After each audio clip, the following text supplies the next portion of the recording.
His imagination has lit the path for generations of fans and filmmakers alike. He's the reason we're here today. Please welcome for the first time ever at Comic-Con, give it up for the one, the only, George Lucas!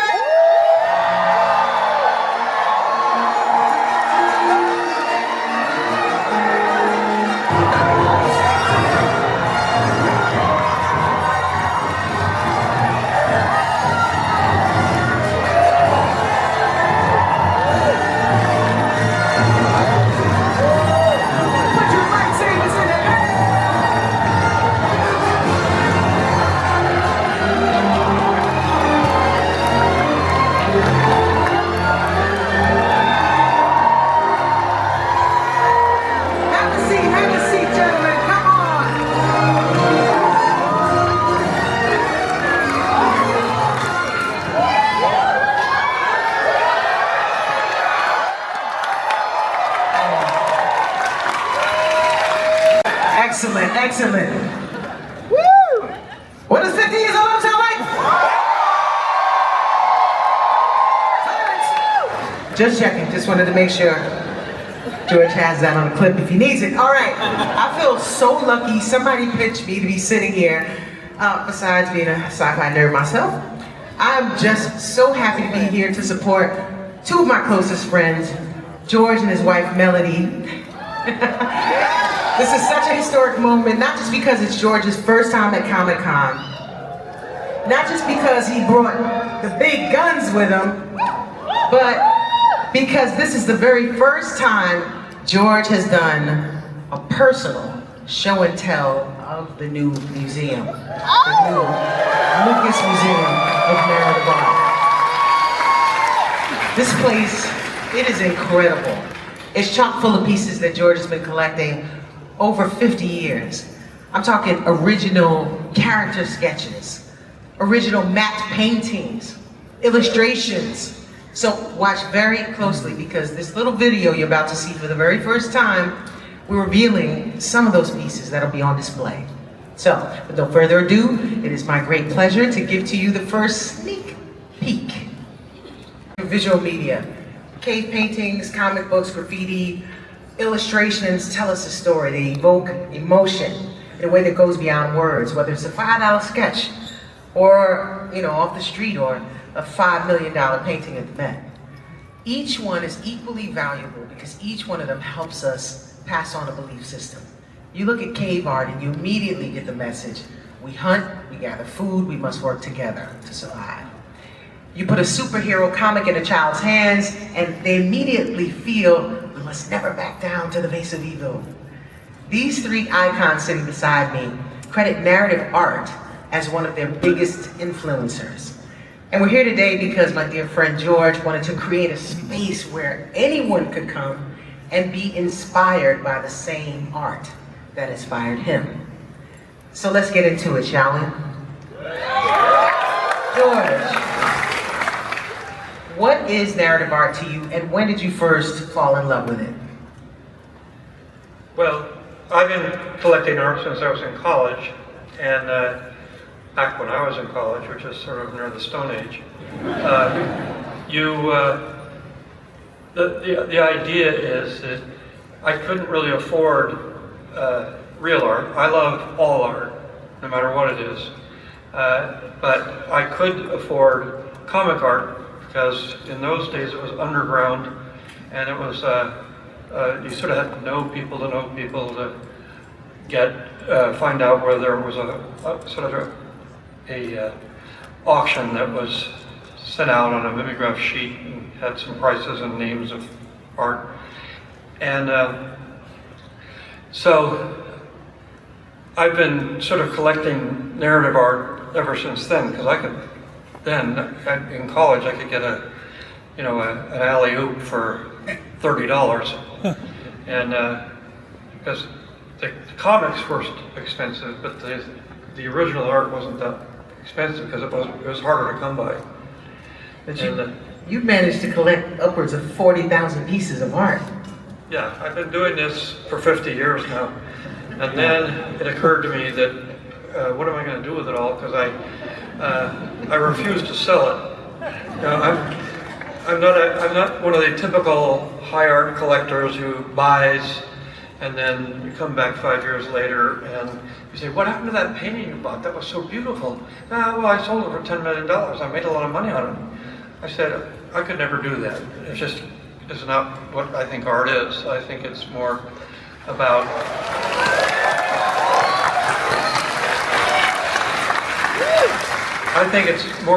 a connection, an emotional connection with the work, not how much it cost or what celebrity did it or whatever. It's more a personal thing. And I don't think it's anything that anybody else can tell you. That's art, that's not art. It doesn't work that way. If you have an emotional connection, then it's art. If you don't, let's move on to the next painting. And it's the idea that people can tell you what art is and talk about it. I've discovered just from my experience of making movies and things that, other people's opinions don't mean much. The only thing that really means something is what you do and what you feel about it, and then if you see that other people react to it in a very emotional way, then you say, well, I did my job, that was good. But when people come who say they're experts and they say, oh, that's not art, that's not this, that's tough. And I've worked with hundreds of illustrators in my life, and they're all brilliant, they're all great, but they don't get recognized for anything. So this is sort of a temple to the people's art.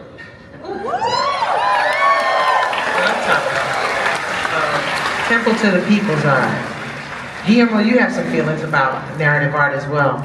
Well, yeah, I mean, I think the duty of art is twofold, is to hint at a mystery and provide eloquence and emotion. And I think that when you have those two things and you realize that there is, once photography enters the picture, a lot of the art that is figurative starts to be looked frowned upon a lot more historically. And yet you realize that it is an art that captures a moment and an emotion for many, many people, that is always able to express things that are not just propaganda once it's liberated from church and state.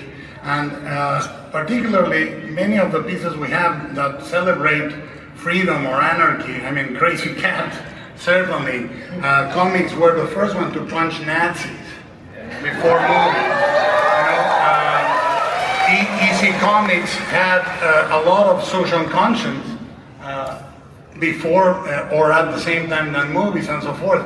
And you have graffiti, you have many of the popular mimeographed forms of art that do that.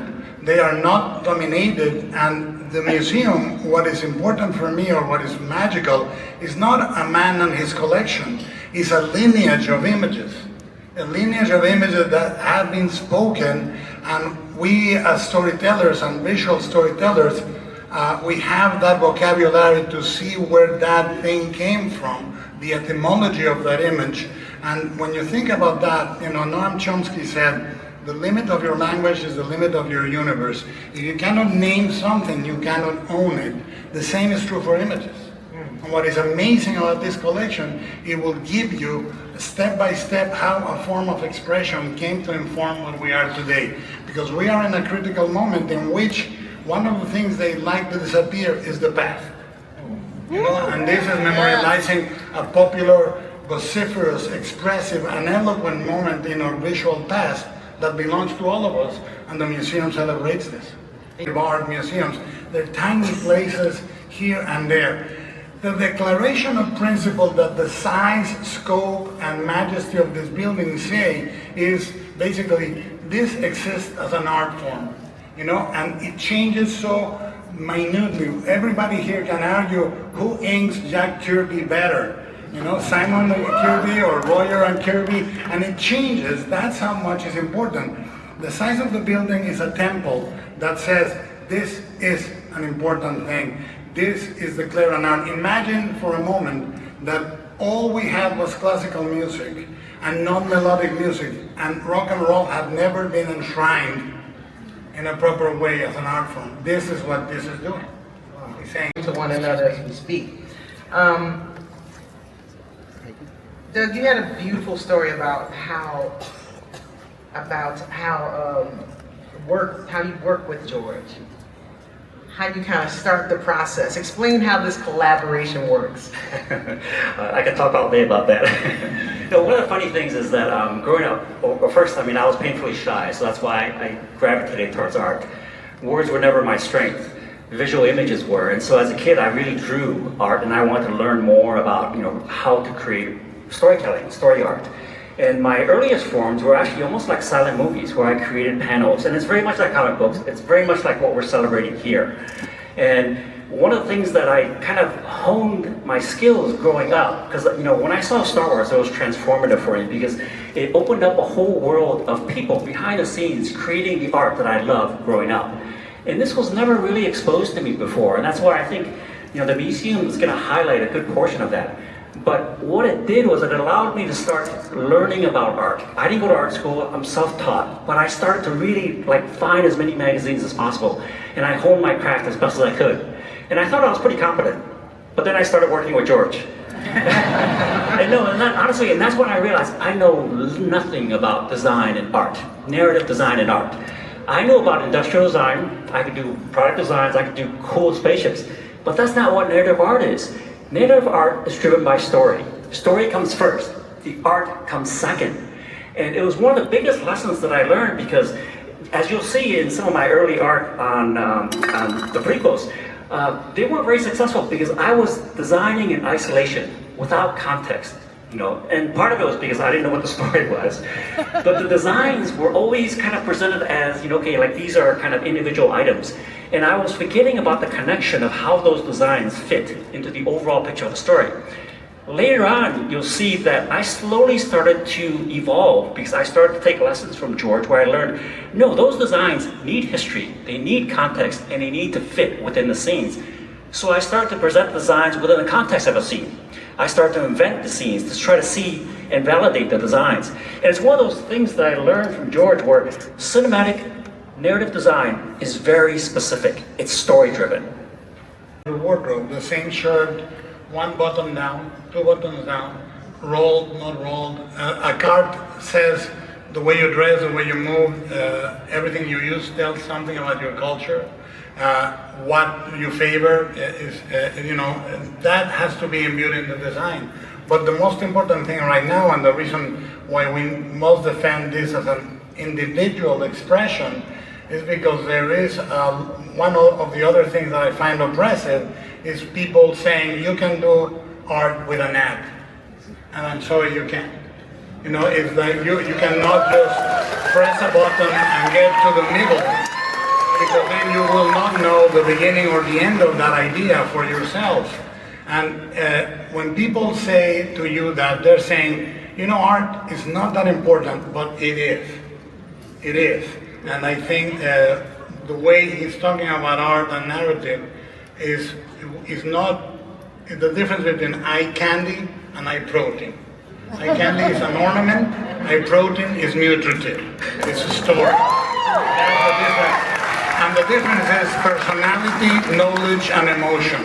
Those are the three things that need to exist. And I'm sorry, they don't come in a fucking app.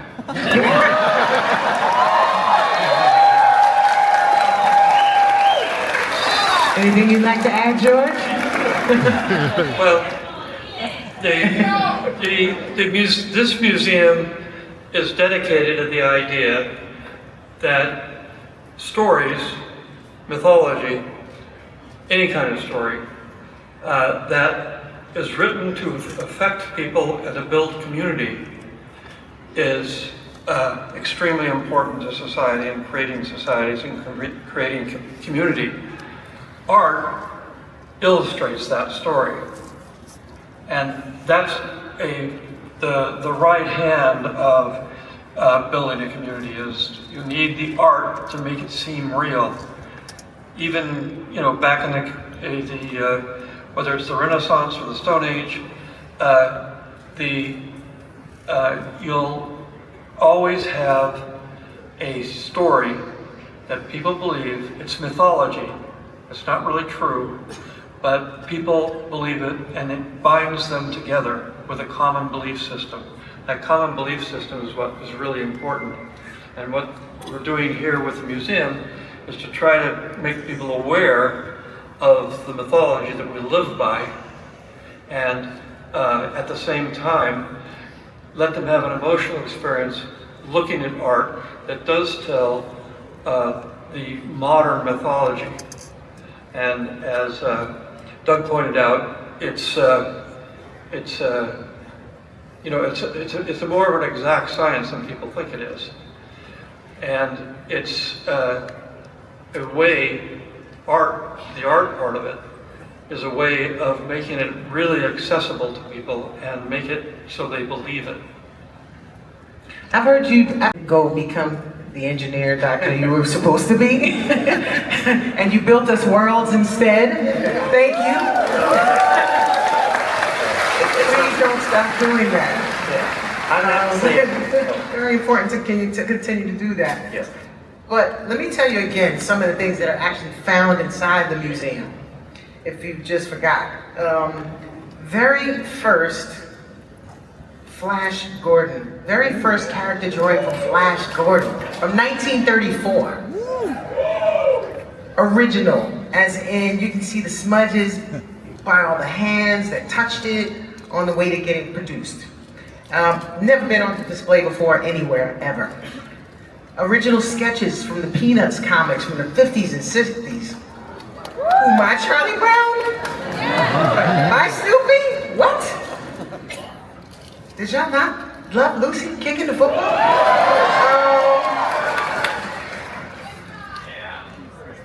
Exactly. Come on, the Great Pumpkin. With Sally sat in there all that time. We can go on this. Check this out. Drawn on board with graphite with little text taped to the top and editorial notes written on the side. This is amazing.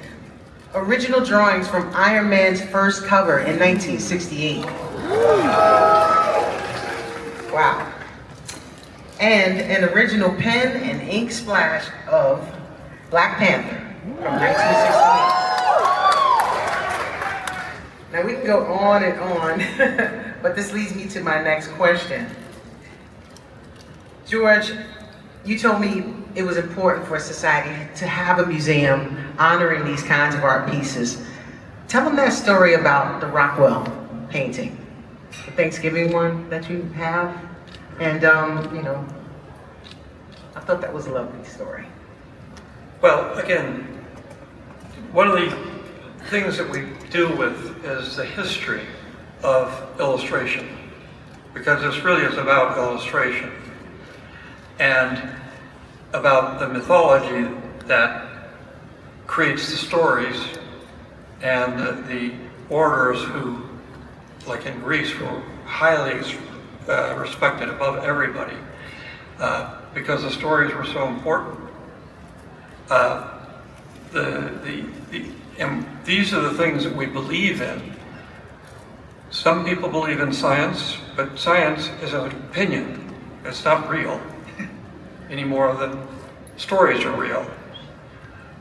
But the idea of the common mythology that we believe in today, like love and community, and all of them, we've got like 33, 40 different galleries, and those galleries all are illustrations of a particular mythology that we live with today. Whether it's love, whether it's work, these are all not real, but it's an idea that gives us a common belief system. And in a common belief system, you can't build anything. You can't build pyramids, you can't build palaces, you can't build airplanes, you can't do anything by yourself. You have to have people you can do it with. And one of the issues, ultimately, one is family, is that I believe, and I think most people believe, that most families are dysfunctional. You you always have somebody in there who, okay, we'll kind of live with him a little bit, or her. But the thing about the Rockwell painting that she's talking about is that it's a group of paintings are called the Four Freedoms. One of them is the freedom from want. And what it is a painting of mom bringing in a turkey. And everybody's sitting around the table, all smiling and looking and everything. The idea that Uncle Jim is drunk over at the quarter, or Sally and Billy are going to get divorced because they're having a huge argument. All that is not mentioned. But what it does say is the modern mythology is not that the Indians fed the pilgrims and saved them from starvation, because that would have gone away a long time ago. What it's really about is family. And people go to Thanksgiving and inevitably say, oh God, I don't want to do this again. It's going to be fights, it's going to be this, and I have to deal with my dad, I have to do, it's all kind of, oh, well, I guess I've got to. Well, you've got to, because that painting tells you that family is important. It's part of what we need to keep society together, even if it's tough. And that's, a lot of the art centers around those ideas of what we believe in and how important that is to us to have a community and to be able to build off of a common belief. And it's especially together today because of the fact that the world is becoming a smaller place. There are a lot of different common beliefs out there. It used to be easy because they were far away and it was hard to get to interact with that. But now we're experiencing, in a lot of ways, the fact that there's a lot of different beliefs and there's a lot that aren't common. And the society cannot exist without a common belief system. And that's where illustration is vital to show you what that means in everyday life.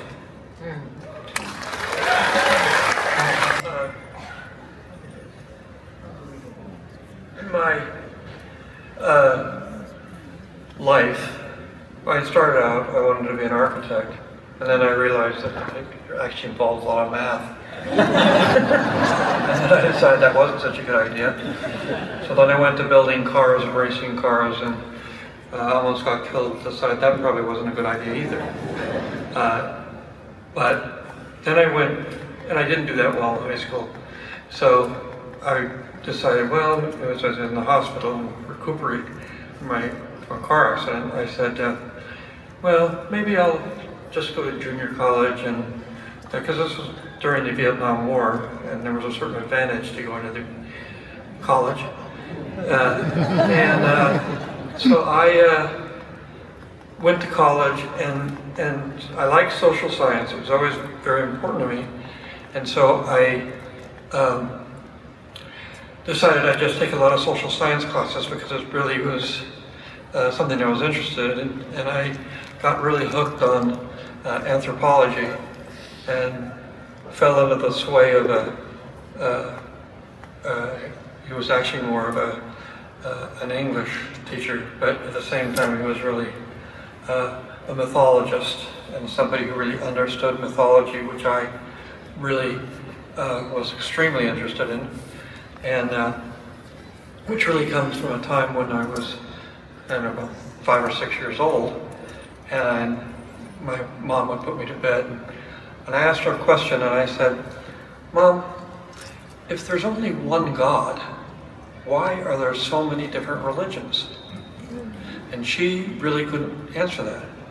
But I spent the rest of my life trying to answer that, and I come to the conclusion that I believe in God, but I have no idea what God is. And I don't think anybody does, because that's the thing where a very, very human nature is that it is when you're born, the baseline is fear. And as you go through life, you're curious about things, but you're especially curious about things you don't understand, and therefore that's a threat to you. And as a result, you make up stories to make it feel good. Well, you know, it goes dark periodically. Why does it? What happens if the sun doesn't? I mean, it doesn't get day. It's just night. What happens if and back in the Greek times, they said, well, it's, you got Apollo, he's a god, and he has a chariot that's on fire, and when it goes over, flies over, it's all daytime. Yeah. At night, it's dark. Oh, I feel better now. And it's true. It's stories that make you feel connected to other people, but it also gets rid of some of the problems you have about the fact that you have to know everything. And of course, one of the real problems we have is humans think they know everything, even though they don't know anything. They're very, if you take the universe, we know so little about what's going on that it's just, we're like ants. We have no knowledge whatsoever. We just think we do. And that's one thing that this kind of art will celebrate in a way, because we have science fiction. Science fiction is a myth. We have made it real, but we've made it real because of science fiction books and art. And so that makes people say, oh, well, we could go to the moon. And once that idea is implanted, then we sort of believe we can do it. But the real problem is, I say, we think, well, we can go to the moon, we can go anywhere. No, I don't think so.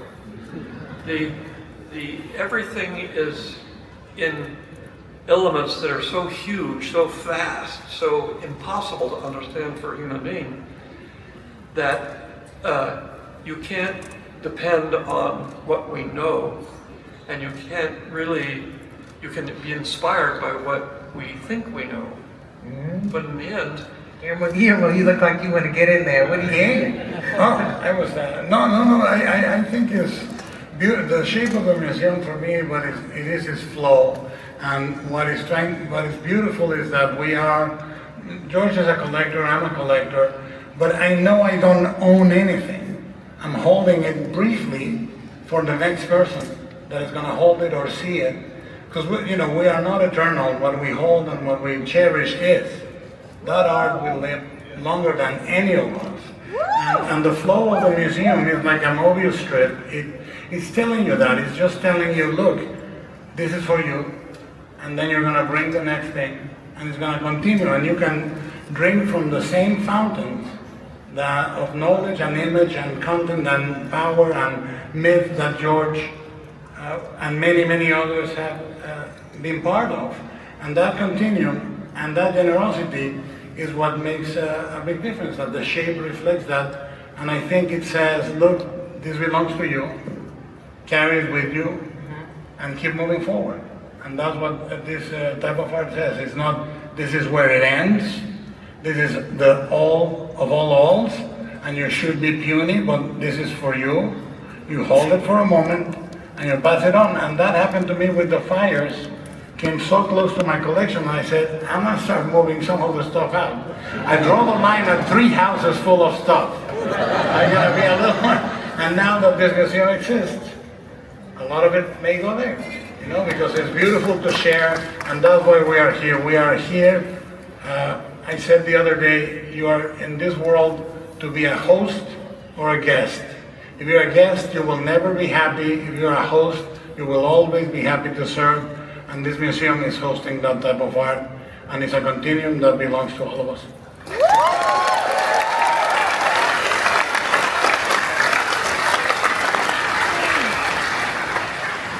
Well, I hate to tell you guys, but we are out of time. Oh, no. But I know so many questions.